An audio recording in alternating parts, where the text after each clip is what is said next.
በትራፊክ አደጋ 12 ሰዎች ሕይወታቸውን አጡ። የደም እንባ ሳይደርቅ ተፈጸመ ስለተባለው ክህደትም ዘገባ ይዘናል። ኮሜዲያን እሸቱ መለሰ ለገዳማትና ለበጎ አድራጎት ተቋማት ግልጽ መግለጫ እንዲሰጡ ጠይቋል። እንዲሁም ሰፋ ያለ የስፖርት መረጃዎች ይዘናል። አብራችሁን ቆዩ።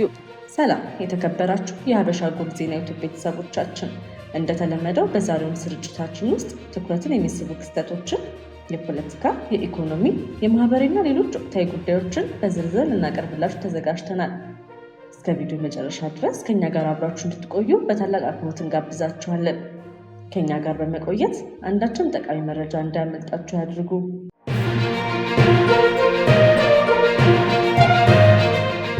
ወደ ዝርዝር መረጃዎቻችን ስናልፍ የህወሓት የፖለቲካ ጉዞ ከተመሰረተበት የደደቢት በረሃ ጀምሮ በአማራ ህዝብ ላይ በረቀቀ የጥላቻ ትርክትና ሰነድ የተቃኘ ነው። ቡድኑ የማዕከላዊ መንግስቱን ስልጣን በተቆጣጠረበት ወቅት ይህንን ስልታዊ የጥፋት ሰነድ በመዋቅራዊ መንገድ ተፈጻሚ አድርጎታል።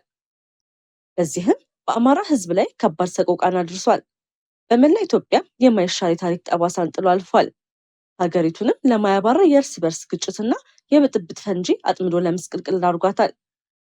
በ2013 ዓ.ም የሀገር መከላከያ ሰራዊትን በጀርባ በመውጋት የጦርነቱና የጥፋት ጉዞን በይፋ ጀመረ። በዚህም ሳቢያ ለዓመታት ባካሄደው የቡድን ወረራ ቀጥተኛ ሰለባ የሆነው የአማራ ክልል ነበር። ቡድኑ በአማራ ክልል በፈጸማቸው ወረራዎች ላይ ታሪክ የማይረሳው መጠነ ሰፊ የዘር ማጥፋት፣ የጅምላ ጭፍጨፋ፣ አስገድዶ መድፈርና የቁሳዊ ውድመት ወንጀሎችን ፈጽሟል። በተለይም በማይካድራ፣ በጭና፣ በቆቦና አጋምሳ የተፈጸሙ የጅምላ ጭፍጨፋዎች የቡድኑ የጭካኔ ጥግ የሚያሳዩ መረጋገጫዎች ናቸው። አምነስቲ ኢንተርናሽናል እና ሂውማን ራይትስ ዎች በአውሮፓ ዘመን አቆጣጠር በ2021 እና 2022 ባወጧቸው ሪፖርቶች ጅምላ ጭፍጨፋውን አረጋግጠዋል። በወቅቱ በአሶሺየትድ ፕሬስ የአካባቢው ነዋሪዎችን ጠቅሶ የሰራው ዘገባም በቆቦና አጋምሳ ብቻ የሟቾች ቁጥር ከ600 በላይ እንደሚደርስም ይፋ አድርጓል። ኢሰመጎ በ2014 ዓ.ም ባወጣው የምርመራ ሪፖርት እንዳረጋገጠው በማይካድራና አካባቢው ከ1100 በላይ ንጹሐን የህወሓት ቡድን አባላት በጅምላ ተገድለዋል። በአማራ ክልል የሚገኙ ዩኒቨርሲቲዎች ፎረምን በየካቲት 2015 ዓ.ም ባሳተመው ጥናት እንደሚያመለክተው ቡድኑ በወረራቸው አካባቢዎች ከፍተኛ ጥፋት አስከትሏል። ከ837,000 በላይ ንጹሐን ዜጎች የህወሓት ወረራ ጥቃት ሰለባ ሆነዋል። ከ7,000 በላይ ንጹሐን ህይወታቸውን አጥተዋል። ከ18,400 በላይ ሰዎች የአካል ጉዳት ደርሶባቸዋል። ከ1939 ሴቶች ያስገድዶ መድፈርም ተፈጽሞባቸዋል። 7,462 የሚሆኑ በኃይል ታፍነው ተወስደው ደብዛቸው ጠፍቷል። በህወሓት ወረራ ከ291.8 ቢሊዮን ብር በላይ አጠቃላይ የኢኮኖሚ ውድመት ማድረሱንም በጥናት ተረጋግጧል። የገንዘብ መጠን ክልሉ በ2013 በጀት ዓመት ከነበረው የ62.7 ቢሊዮን ብር ዓመታዊ በጀት አንጻር ሲሰላ የ4 ዓመት ተኩል በጀቱን ሙሉ በሙሉ ማጣት እንደማለት ነው። አስገራሚው ነገር ዛሬ ላይ ለአማራ ህዝብ እንታገላለን የሚሉ የታጠቁ ኃይሎች ከዚህ የጥፋት ኃይል ጋር የጥቅም ትብብር መፍጠራቸው ነው። በተለይም ራሱን አፋብን ብሎ የሚጠራው ቡድን መሪዎች ገና ከአማራ ህዝብ ደምና እንባ ካልታበሰው ህወሓት ጋር ቅንጅት ፈጥረው የሚሰሩት በይፋ መግለጻቸውን ከራሳቸው አንደበት ተሰምቷል። ይህ ተግባር በአማራ ህዝብ ቁስል እንጨት ከመስደድና ህዝቡን ደጋግሞ የመውጋት ያህል ክህደት ነው። ግብፅና ሻዕቢያን የመሳሰሉ የኢትዮጵያ ጠላቶችን አስተባብሮ ሀገር ለማፍረስ ከሚዶልተው የህወሓት ስብስብ ጋር አብሮ ለመስራት የሚደረግ ጥምረትን ፍጹም የሀገር ክህደትና ያልተቀደሰ ጋብቻ ነው። ጠቅላይ ሚኒስትር ዶክተር አብይ አህመድ በተደጋጋሚ እንደገለጹት ኢትዮጵያን ለመውጋት የሚጥሩ የውጭ ኃይሎች ምኞት ከንቱ ቅዠት ነው። አሁን ለኢትዮጵያ የሚያስፈልጋት ጦርነት ሳይሆን ሰላምና ልማት ነው ብለዋል። በሀገር ውስጥ ላሉት የታጠቁ ኃይሎች ከጦርነቱ ይልቅ የውይይትና የትብብር መንገድን እንዲመርጡ ጥሪ አቅርበዋል። መንግስት ለማንኛውም የሰላም አማራጭ በሩ ክፍት መሆኑንም በድጋሚ አረጋግጠዋል። በሌላ አሳዛኝ ዜናችን በሶማሌ ክልል ቀብሪ ዳሃር ወረዳ ዛሬ ንጋት በደረሰ ከባድ የትራፊክ አደጋ 12 ሰዎች ህይወታቸውን ካጡ በኋላ ለተጎጂዎቹ በተዘጋጀው የቀብር ስነስርዓት ላይ ደግሞ ሌላ አሳዛኝ አደጋ ተከስቷል። በቀብር ስነስርዓቱ ላይ በተገኙ ሀዘንተኞች ላይ የመቃብር ጉድጓድ በመደርመሱ 3 ተጨማሪ ሰዎች ህይወታቸውን ሲያጡ ከ10 በላይ ሰዎች ደግሞ በተለያየ ደረጃ ጉዳት ደርሶባቸዋል። በቀደመ የትራፊክ አደጋ 12 ሰዎች የሞቱ ሲሆን 3 ሰዎችም ከባድ ጉዳት እንደደረሰባቸው ተገልጿል። በመሆኑም በሁለቱ ተከታታይ አደጋዎች በአጠቃላይ 15 ሰዎች ህይወታቸውን ማጣታቸው ተነግሯል። የሶማሌ ክልል ርዕሰ መስተዳደር አቶ ሙስጠፋ መሐመድ በሟቾቹ የቀብር ስነስርዓት ላይ የተገኙ ሲሆን በአደጋው የተጎዱ ሰዎችንም በአካባቢው ሆስፒታል በመገኘት ጎብኝተው የማጽናናት መልእክትም አስተላልፈዋል። ይህ ክስተት በአንድ ቀን ውስጥ ተከታታይ የተከሰቱ ሁለት አሳዛኝ አደጋዎች መሆናቸውም በአካባቢው ከፍተኛ ሀዘንን ፈጥሯል። በቀጣይ ዜናችን ኮሜዲያን እሸቱ መለሰ ዶንኪቲዩብ በቀደሙት ዓመታት ለገዳማት፣ ለተቸገሩ ዜጎችና ለበጎ አድራጎት ተቋማት በዶንኪቲዩብ አማካኝነት የተሰበሰቡ የገንዘብና የእርዳታ ዘመቻዎችን በተመለከተ ግልጽ መግለጫ እንዲሰጥ ለተቋማቱ ጥሪ አቅርቧል። እሸቱ እንደገለጸው ለተለያዩ የበጎ አድራጎት ስራዎች በሚሊዮኖች የሚቆጠሩ ብርና ዶላሮችን ቢሰበስብም ዶንኪቲዩብ ወይም እሱ በግሉ ኮሚሽን ወይም ክፍያ ተቀብሏል ወይስ በበጎ ፈቃድ እንደሰራ ተቋማቱ በይፋ እንዲያረጋግጡለት ጠይቋል። በመልእክቱም ለተለያዩ ገዳማትና የእርዳታ ተቋማት የተሰበሰቡ ገንዘቦችና እርዳታዎች እንዲሁም ከመቄዶንያ ጋር በተደረገው የገንዘብ ማሰባሰብ ዘመቻ በአጭር ጊዜ በርካታ ገንዘብ መሰብሰቡን በማንሳት ለእነዚህ ስራዎች ምንም አይነት ክፍያ እንዳልተቀበለ ተቋማቱ በይፋ እንዲናገሩ ጠይቋል። እሸቱ ይህን ጉዳይ ያነሳበት ዋና ምክንያት ህዝቡ የሚለግሰው ገንዘብ በትክክል ለተቸገሩ እንደሚደርስ እምነት እንዲኖረው እና በዲጂታል ሚዲያ የበጎ አድራጎት ስራ የሚሰሩ ወጣቶች ግልጽነትን እንዲያከብሩ መሆኑን ገልጿል። በተጨማሪም ከመቄዶንያ ከተለያዩ ገዳማትና ከሃይማኖታዊ አባቶች በቪዲዮ ወይም በደብዳቤ የተደገፈ መግለጫ እንዲወጣ ጥሪ አቅርቧል። ካልተናገራችሁ ህዝቡ የተሳሳተ ግንዛቤ ሊይዝ ይችላል ሲል መልእክቱንም አጠናቋል። ወደ ስፖርት መረጃዎቻችን ስናልፍ አርጀንቲና በጨዋታም ሆነ በባህሪዋ ፍጹም አሳፋሪ ነበረች ይላል ካፒቴን አላር ሺረር። በ2026 የፊፋ የዓለም ዋንጫ ፍጻሜ ስፔን አርጀንቲናን 1-0 ካሸነፈች በኋላ የተፈጠረው ግጭት በዓለም የስፖርት ሚዲያዎች በስፋት ተወግዟል። የጨዋታው ፍጻሜ ፍሽካ እንደተሰማ የስፔን ተጫዋቾች ድላቸውን ለማክበር ሲሮጡ የአርጀንቲና ተጫዋቾች ከእነሱ ጋር በመጋጨት የተወሰኑ የአካል ጥቃቶችን መፈጸማቸው ተዘግቧል። የአርጀንቲና አማካኝ የስፔኑን ተከላካይ በአንገቱ በመያዝ እና ሌላውን አማካኝ ወደ መሬት በመጣል ቀይ ካርድ ተመልክቶ የዋንጫውን ስነስርዓት ተሰናብቷል።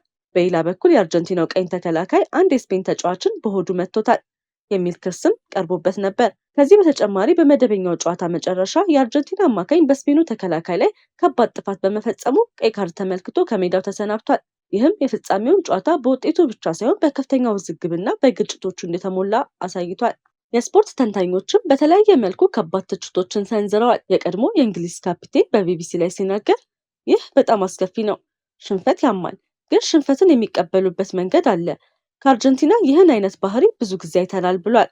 የቀድሞ የስኮትላንድ ተጫዋችን በኢኤስፒኤን ላይ በእጅጉ አጥብቆ ተችቷል። አርጀንቲና ዛሬ በጨዋታም ሆነ በባህሪዋ ፍጹም አሳፋሪ ነበረች። ከኳስ ውጭ የሚደረጉ ነገሮችን ጠብቀን ነበር፣ ግን በኳስ ውስጥ የተሻለ ነገር እንጠብቅ ነበር። ያሳዩት አጸያፊና አሳፋሪ ነገር ነበር ብሏል። የቀድሞ የጋና ኮከብ ፕሪንስ ቦአንቴግ ደግሞ ይህ ድርጊት ለሊዮኔል ሜሲ የማይገባ እንደነበረ ገልጿል። ከጨዋታው በኋላ የታዩ ትዕይንቶች የመጥፎ ተሸናፊነት ምልክት ናቸው። ሊዮ ሜሲ ይህ አይገባውም። 39 ዓመቱ የደረሰው ሊዮኔል ሜሲ ከጨዋታው በኋላ በእንባ ሲያለቅስ የታየ ሲሆን ይህ የመጨረሻው የዓለም ዋንጫ ሊሆን እንደሚችል በርካታ ተንታኞች ይገምታሉ። የስፔን ተጫዋቾች የሚገባቸውን የድል ክብር ሲያከብሩ ከጨዋታው በኋላ የተፈጠረው ውዝግብ ግን በዓለም የስፖርት ማህበረሰብ ዘንድ ከፍተኛ ትችትን አስከትሏል። ይህ በእንዲህ እንዳለ የ2026 የዓለም ዋንጫ የፍጻሜ ጨዋታ በታሪክ ከታዩ እጅግ ጥብቅ የጸጥታ ጥበቃ ከተደረገባቸው የስፖርት ዝግጅቶች መካከል አንዱ ሆኖ ተመዝግቧል። የአሜሪካው ፕሬዚዳንት ዶናልድ ትራምፕ በስቴዲየሙ መገኘታቸውን ተከትሎ የጸጥታ ዝግጅቱ ከመደበኛ በእጅጉ የተጠናክሮ ተተግብሯል። በዚህ መሰረት የአሜሪካ አየር ኃይል ኤፍ-16 ተዋጊ ጀቶች በስቴዲየሙ ሰማይ ላይ የአየር ጥበቃ ሲያደርጉ የታዩ ሲሆን ስናይፐሮች፣ ልዩ የደህንነት ኃይሎች እና ሌሎች የጸጥታ አካላትም በወሳኝ ቦታዎች ተሰማርተው ነበር። ይህ ያልተለመደ የጸጥታ እርምጃ የጨዋታውን ድባብ ከስፖርት ውድድር ባሻገር ከፍተኛ የፖለቲካና የደህንነት ትኩረት ያለበት ዓለም አቀፍ ክስተት አድርጎታል። በስቴዲየሙ የነበሩ ተመልካቾችም የፍጻሜውን ፍልሚያ እየተከታተሉ በሌላ በኩል የተደረገውን ያልተለመደ የጸጥታ ዝግጅት በትኩረት ሲመለከቱ ታይተዋል። ይህ የደህንነት ዝግጅት በዓለም ዋንጫ ታሪክ ከፍተኛ መንግስታዊ ጥበቃ የተደረገለት የፍጻሜ ጨዋታ መካከል ተጠቃሽ ሆኖ ይታወሳል። ወደ ቢዝነስ ዘገባችን ስናልፍ የዓለም የወርቅ ገበያ በአዲስ አቅጣጫ ሄዷል። ባለሀብቶች በቅርበት እየተከታተሉት ነው። ሐምሌ 9 2026 የዓለም የወርቅ ዋጋ በዚህ ሳምንት ከፍተኛ መለዋወጥን አሳይቷል። የዓለም ፖለቲካ ውጥረቶች፣ የአሜሪካ የገንዘብ ፖሊሲ እና የዶላር እንቅስቃሴ በወርቅ ዋጋ ላይ ጉልህ ተጽዕኖ አሳድረዋል። በሳምንቱ መጀመሪያ ባለሀብቶች ከዓለም አቀፍ አለመረጋጋት ለመጠበቅ ወደ ወርቅ በመመለሳቸው የወርቅ ዋጋ ከፍ ብሏል። ሆኖም የአሜሪካ ፌዴራል ሪዘርቭ ከፍተኛ የወለድ መጠን ለረዥም ጊዜ ሊቀጥል እንደሚችል የተሰጠው ምልክትና የመንግስት ቦንድ ትርፍ መጨመር ገበያውን ወደ ታች ጎትቶታል። የወርቅ ዋጋን ከፍ ያደረጉ ምክንያቶች በመካከለኛው ምስራቅ የተባባሰ የፖለቲካ ውጥረት፣ የአሜሪካ ዶላር መዳከም፣ ባለሀብቶች ወደ ደህንነት የሚጠበቅ ንብረት መሸሻቸው፣ የማዕከላዊ ባንክ ቀጣይ የወርቅ ግዢ ናቸው። የወርቅ ዋጋን ዝቅ ያደረጉ ምክንያቶችን ስንመለከት ከፍተኛ የወለድ መጠን ይቀጥላል የሚለው ግምት፣ የመንግስት ቦንድ ትርፍ መጨመር፣ ባለሀብቶች ያገኙትን ትርፍ ለማስጠበቅ የፈጸሙት ሽያጭ ናቸው። የዛሬውን የገበያ ሁኔታ ስንመለከት በዓለም ገበያ የ21 ካራት ወርቅ ዋጋ በ1 ግራም 131 የአሜሪካ ዶላር ከ78 ሳንቲም ደርሷል። የገበያ ተንታኞች በቀጣዮቹ ሳምንታት የፌዴራል ሪዘርቭ ውሳኔዎች፣ የዶላር እንቅስቃሴና የዓለም ፖለቲካ ሁኔታ የወርቅን ዋጋን የሚወስኑ ዋና ምክንያቶች እንደሚሆኑ ይገልጻሉ። የዛሬው የዜናችን ስፖንሰር ሀበሻ ጎልድ ነው። ወርቅ ጥራት ነው፣ ጥራት ደግሞ እምነት ነው። እውነተኛ ንጹህና ከፍተኛ ጥራት ያለው 21 ካራት ወርቅ ጌጣጌጥ ከፈለጉ ሀበሻ ጎልድ ትክክለኛ ምርጫው ነው። በኒውዮርክ የሚገኘው ሀበሻ ጎልድ በእጅ የተሰሩ ከፍተኛ ጥራት ያላቸው 21 ካራት የወርቅ ጌጣጌጦችን ለሰርግ፣ ለስጦታ፣ ለቤተሰብና ለዕለታዊ አጠቃቀም ያቀርባል። ተመጣጣኝ ዋጋ፣ የተረጋገጠ ጥራት፣ ፈጣን አገልግሎት፣ የደንበኞች እምነት። ዛሬውኑ ከታች ባስቀመጥንላችሁ ስልክ ይደውሉ ወይም በዋትሳፕ ያነጋግሩን። ሀበሻ ጎልድ፣ የሚታመን ጥራት፣ ዘላቂ ውበት። ለዛሬ ያዘጋጀናቸው ትኩስ፣ አስፈላጊና ሰበር መረጃዎች እስከዚህ ድረስ ነበሩ። ጊዜያችሁን ሰጥታችሁ ከኛ ጋር ስለነበራችሁ ከልብ እናመሰግናለን። ሁልጊዜ ፈጣን፣ ትክክለኛ፣ የተረጋገጠና ሚዛናዊ ዜና እንዲደርሳችሁ በየቀኑ በትጋት እየሰራ እንገኛለን። በኢትዮጵያና በዓለም ዙሪያ የሚከሰቱ ወቅታዊ ክስተቶች፣ የፖለቲካ፣ የኢኮኖሚ፣ የማህበራዊና ሌሎች ወቅታዊ ጉዳዮችን በፍጥነትና በአስተማማኝ ሁኔታ ለእናንተ ለማድረስ ቁርጠኞች ነን። ከኛ ጋር ገና ካልተቀላቀላችሁ የሀበሻ ጎልድ ዜና ዩቲዩብ ቻናልን ሰብስክራይብ በማድረግ የቤተሰባችን አካል ይሁኑ። እንዲሁም የደወል ምልክቱን በመንካት ማንኛውም አዲስ ዜናና ሰበር መረጃ በታተመ ቅጽበት እንዲደርሳችሁ ያድርጉ። ቪዲዮን ላይክ በማድረግ አስተያየታችሁን በመጻፍና ለወዳጆቻችሁ በማጋራት የምታደርጉልን ድጋፍ ለእኛ ትልቅ ብርታት ነው። ስለምትከታተሉና ስለምትተማመኑብን ከልብ እናመሰግናለን። ሀበሻ ጎልድ ዜና፣ ፈጣን፣ ተአማኒና የተረጋገጠ መረጃ የሚገኝበት አድራሻ። እስከምንገናኝ ድረስ ሰላምና ጤና ከእናንተ ጋር ይሁን።